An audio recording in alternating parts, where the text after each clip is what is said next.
Why we are using the Docker system?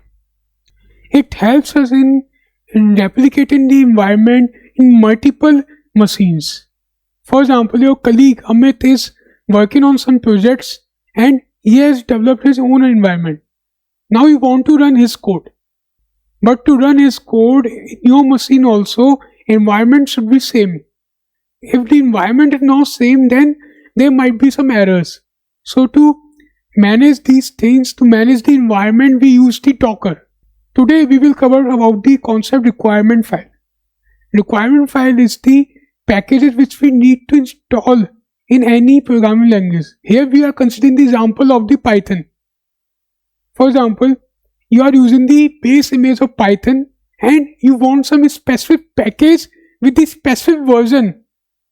Look, version is also important because if you ignore the version, then there might be some errors because some packages are compatible with a specific version.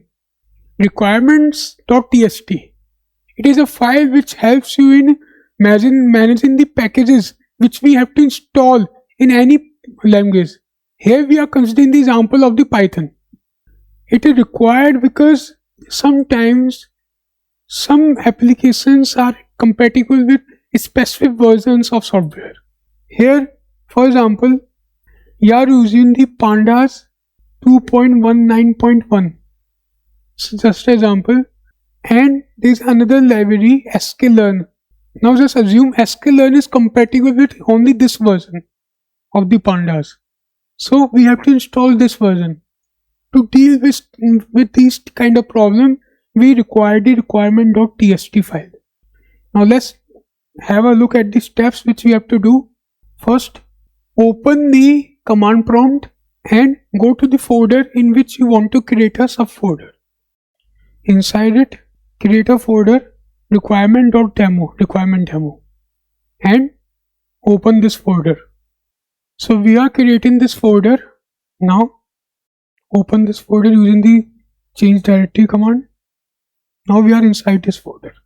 In the second step, open the VS Code. In the requirement demo folder, create a new file. Name this file main.py.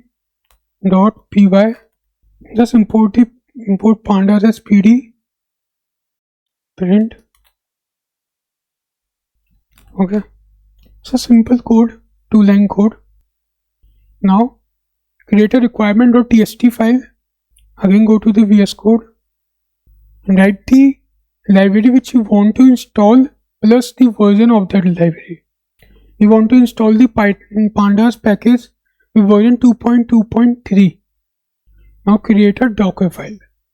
Dockerfile is very important because all the instructions to create the image is stored here. So let's first understand the command which we are using. We are using the Python 3.11 image, slim image as a base image of a container. Then we are creating the /app working directory inside the container. Then we are copying the requirement.txt into that folder, app folder. After that we are running the pip install. After the pip install, we will read each line in the requirement.txt. First line we have the pandas equal to 2.2.1. In S line it can be numpy or the sklearn. So one by one it will install all the packages. Then we will copy this main.py into the container. Then we will run the main.py. To understand this in detail, you can watch our previous lecture also. Okay, always remember CMD only runs at the container start point. It will not run at the time of creating the image. Now in the step 4, we have to build the image. Before building the image, initialize the Docker. Now we go to the command prompt. Our image has been built. To confirm this, run the Docker images command. By running the Docker images command, you will get the list of the images which are available right now. We have created a requirement demo. Now run this image. We can easily run this image using the Docker run requirement demo. It will initialize the container and will assign the container to this image. If you can see, This is the message which we have delivered in the main.py file. Import panda successfully. So what we have done, we have installed the pandas version using the requirement.txt. This will help you in maintaining the version, and it will avoid many errors, because nowadays many error comes because version didn't match with the testing environment. This is the concept of the requirement.txt. Now there is one interesting thing. Docker has many layers. What are the different layers? First layer is the base image. The base image, the Python image which we have installed.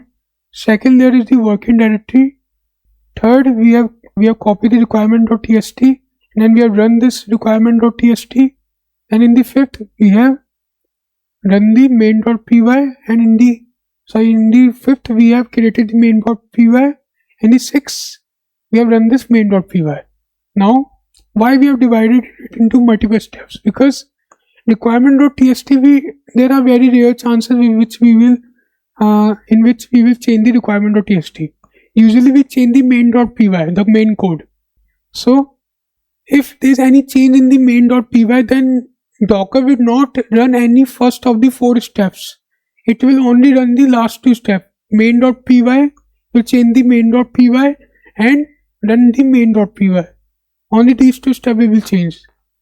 In the second scenario, if we don't use multiple images, so we don't use multiple layers, if we try to do these things in a one step, then Docker have to implement all these steps every time. This is the optimized way. We have divided the Dockerfile into multiple steps. We haven't given anything in a one instruction. If you have any question, any doubt, you can clearly ask in the comment box, or you can mail me at my given email ID.